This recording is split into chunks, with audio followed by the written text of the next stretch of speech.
சரண் Krishna YouTube சேனலுக்கு உங்களை அன்புடன் வரவேற்கின்றேன். குலதெய்வ கோவிலில் இருந்து வரும்போது கட்டாயம் இந்த ஒரே ஒரு தவறை மட்டும் செய்யாதீர்கள். குலதெய்வம் கோபம் கொள்ளும். அது என்ன தவறு அப்படிங்கிறத பத்தி தான் இந்த வீடியோல தெளிவா நம்ம பார்க்க போறோம். நம்ம சேனல்ல உள்ள வீடியோவை ஃபர்ஸ்ட் டைம் நீங்க பார்க்குறீங்க அப்படின்னா மறக்காம நம்ம சேனலை சப்ஸ்கிரைப் பண்ணி வச்சுக்கோங்க.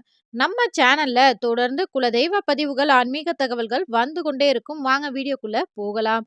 குலதெய்வ கோவிலுக்கு நம்ம வருடாந்திர பூஜைக்கு போகும்போதும் சரி, இல்ல இடையில நீங்க போனாலும் சரி, எப்போ போனாலும் குலதெய்வ கோவில்ல சாமியெல்லாம் கும்பிட்டு முடிச்சுட்டு, உங்க குடும்ப முறைப்படி குலதெய்வ எல்லையில சாமி கும்பிடுறது ரொம்பவே முக்கியம். ஏன்னா, மற்ற கோவில்கள்ல ஆகம விதி அப்படின்னு இருக்கும். அதாவது இந்த நேரத்துல நடை திறக்கணும், இந்த நேரத்துல நடை பூட்டப்படணும், இந்தந்த நேரங்கள்ல இந்தந்த விசேஷங்கள் தான் வைக்கணும் அப்படிங்கிற ஒரு விதியே இருக்கும். ஆனா, நம்மளுடைய குலதெய்வ கோவில பொறுத்தவரைக்கும் அங்க ஆகம விதியே நம்ம முன்னோர்கள் தான். நம்ம முன்னோர்கள் எந்த வழிபாட்டு முறையை பின்பற்றினார்களோ, அதே முறைப்படி குலதெய்வத்திற்கு உங்க குடும்ப முறைப்படி சர்க்கரை பொங்கல், சைவ படையலோ அல்லது அசைவ படையலோ இட்டு நீங்க வணங்கி வர வேண்டும். மற்ற கோவில்ல என்ன செய்வோம்? நம்ம கோவிலுக்கு போகும்போது அசைவம் சாப்பிடக்கூடாது. அதேபோல கோவிலிலிருந்து வீட்டுக்கு வந்தவுடனும் அசைவம் சாப்பிடக்கூடாது அப்படிங்கிற ஒரு விதி இருக்கின்றது. ஆனா, நம்ம குலதெய்வ கோவிலை பொறுத்தவரைக்கும் போகும்போது ஒரு 7 நாள், 11 நாள் இன்னும் காப்பு கட்டி அந்த கோவில்லலாம் பூ மிதிக்கிற பழக்கம்லாம் இருக்கு. இல்ல அங்க உள்ள ஏதேனும் ஒரு வழிபாட்டுல நீங்க கலந்துக்க போறீங்க. அங்க உள்ள சாமியாடிகளா இருக்க போறீங்க அப்படின்னா, 48 நாள் அதாவது 1 மண்டலம் விரதம் இருந்து, அதற்கு பிறகு அங்க போய் காப்பு கட்டி, அந்த கோவிலுக்கு என்னென்ன செய்யணுமோ செய்து, அந்த கோவில் எல்லையிலேயே அசைவ படைகள் சாப்பிட்டு விட்டு நம்ம வீட்டுக்கு வருவோம். நாங்க சாமியாடிகள்லாம் கிடையாதுங்க. சாதாரண மனுஷன் தான் அப்படின்னுங்கிற போதும், ஒரு 11 நாள், 7 நாள் அதாவது குலதெய்வ பத்திரிக்கை எப்ப வீட்டுக்கு வருகின்றதோ, அதிலிருந்து அசைவத்தை தவிர்த்து, அந்த தெய்வத்தை மனதார வேண்டி தினமும் வீட்ல விளக்கேத்தி விரதம் இருந்து நம்ம குலதெய்வ எல்லைக்கு செல்ல வேண்டும். விரதம்னா சாப்பிடாம இருக்கணுமா? அசைவத்தை மட்டும் தவிர்த்தால் போதும். ஒரு 3 நாட்கள் அல்லது 5 நாட்கள் கணவன், மனைவி உடலளவில் சுத்தமாக இருப்பது நல்லது. இது பொதுவான தவறுகள் பலருமே தெரியாம செய்றது தான். அது என்ன அப்படின்னு பார்த்தீங்கன்னா, குலதெய்வ கோவிலுக்கு ரொம்ப தூரம் போய் குலதெய்வ கோவில் இருக்குப்பா. அவ்வளோ தூரம் போயிட்டோம். அப்படியேவா வீட்டுக்கு வர்றது? அப்படியே ஏதாவது சுத்தி பார்த்துட்டு வருவோம்ப்பா. அங்க பக்கத்திலேயே இன்னொரு கோவில்லாம் இருக்காம்ப்பா. அதையும் பார்த்துட்டு வருவோம்ப்பா. அப்படின்னு சொல்லி உங்க குலதெய்வ கோவிலுக்கு போயிட்டு, மற்ற கோவில்களுக்கு செல்வது, அல்லது சுற்றி பார்க்க சுற்றுலா தலங்களுக்கு சென்று அப்படியே வீட்டுக்கு செல்வது தவறாகும். இவ்வாறு செய்யும்போது குலதெய்வம் உங்களுடன் வராது. குலதெய்வ கோவிலுக்கு போயிட்டு நேரா வீட்டுக்கு போவதே சரியான முறை. இல்ல பக்கத்துலலாம் இன்னொரு கோவிலுக்கு போறோங்க அப்படின்னா, நீங்க அந்த கோவிலுக்கும் போயிட்டு, திருப்பி உங்க குலதெய்வ கோவில்ல வந்து வணங்கிட்டு, குலதெய்வத்திற்கு நெய் தீபம் ஏற்றி வழிபாடு செய்த பிறகு, உங்க வீட்டுக்கு நேரா போகணும். அதுபோல செய்ய முடியும் அப்படின்னா, நீங்க தாராளமா செய்யலாம். 2வது விஷயம் என்ன அப்படின்னு பார்த்தீங்கன்னா, குலதெய்வ எல்லையில பலருமே சொல்லி கேள்விப்பட்டிருப்போம். சாமி கும்பிடுறதுக்கு போறதுக்கு முன்னாடி தான் நம்ம தான தர்மம் செய்யணும். வந்த பிறகு தானம் தர்மம் செய்யக்கூடாது அப்படின்னு சொல்லுவோம். ஆனா, குலதெய்வ எல்லைய பொறுத்தவரைக்கும், அந்த எல்லையில இருக்கும்போது உங்ககிட்ட யாரெல்லாம் வந்து உணவு தானம் கேட்குறாங்களோ, உங்களால முடிந்த தானங்களை கண்டிப்பா செய்யுங்க. குலதெய்வ எல்லை அப்படிங்கிறது மற்ற கோவில்கள் அல்லாத ஒரு சிறப்பு குலதெய்வ எல்லைக்கு இருக்கின்றது. அந்த எல்லையில தான் உங்க முன்னோர்கள் நின்று வணங்கி வாழ்ந்த இடமாகும்.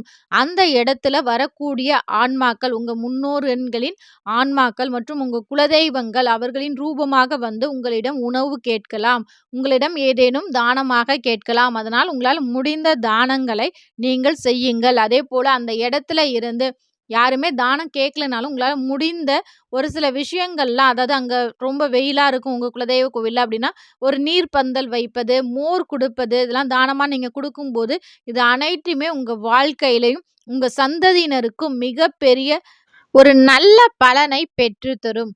அது மட்டும் அல்லாது, குலதெய்வ கோயிலுக்கு போனோமா, வந்தோமா அப்படின்னு இருக்காமல், அங்க உள்ள வழிபாடுகளில் உதாரணத்துக்கு சொல்லணும் அப்படின்னா, இப்போ உங்க குலதெய்வ கோவில்ல விளக்கு பூஜை நடக்குது. பாவை விளக்கு மற்றும் முளைப்பாரி எடுக்கிறது, இது போன்ற விசேஷங்கள்லாம் நடக்குது. இல்ல அங்க விளையாட்டு போட்டிகள்லாம் நடக்குது அப்படின்னா, நீங்கள் மற்றும் உங்கள் குழந்தைகளை தாராளமாக பங்கேற்கச் சொல்லுங்கள். இதுபோல செய்யும்போது அந்த எல்லையில எந்த அளவுக்கு நம்ம சந்தோஷமாக இருக்கின்றோமோ, எந்த அளவுக்கு உகந்து அங்க உள்ள வழிபாடுகளை நம்ம செய்கின்றோமோ, அந்த அளவுக்கு குலதெய்வம் மகிழ்ச்சி அடையும்.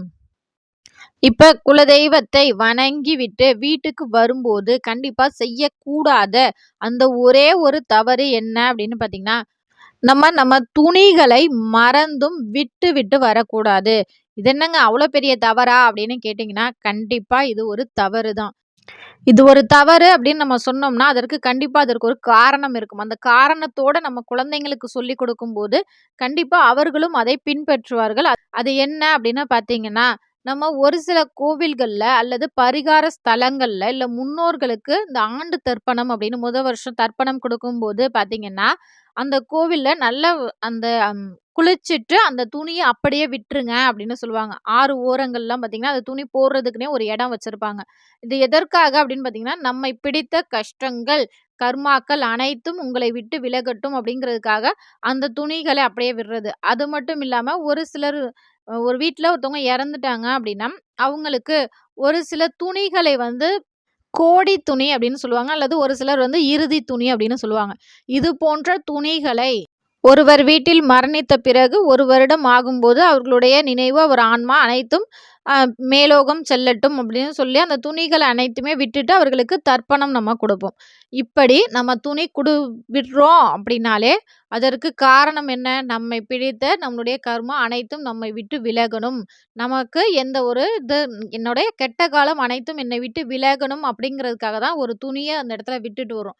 இப்ப நம்ம குலதெய்வ கோவில்ல ஒரு 2 நாள் நீங்க தங்குறீங்க அப்படிங்கிறப்ப, உங்களுடைய உடைமைகளை சரியாக பார்த்து எடுத்து வர வேண்டும். அப்படி நம்ம துணியை விட்டு வரும்போது, அது நமக்கு தீராத கஷ்டத்தை ஏற்படுத்தும். ஒரு சிலர் மறந்து கூட நீங்க வந்து உங்களோட துணிகளை விட்டுட்டு வந்திருக்கலாம்.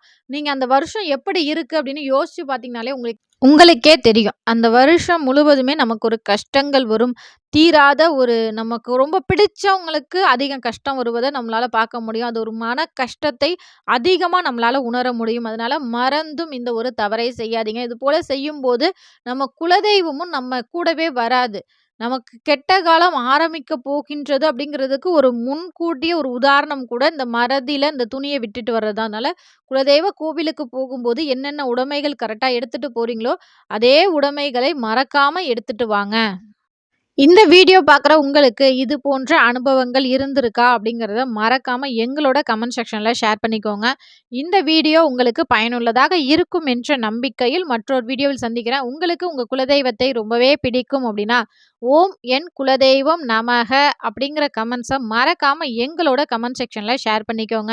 இத நீங்க போடும்போதும், அதை நான் படிக்கும்போதும் ஒரு பேரானந்தம் கண்டிப்பா ஏற்பட்டு கொண்டே இருக்கின்றது. குலதெய்வத்தின் அதிர்வலையை ஒவ்வொரு முறையும் உணரவும் முடியும். மற்றவர்களுக்கு உணர வைக்கவும் முடியும்.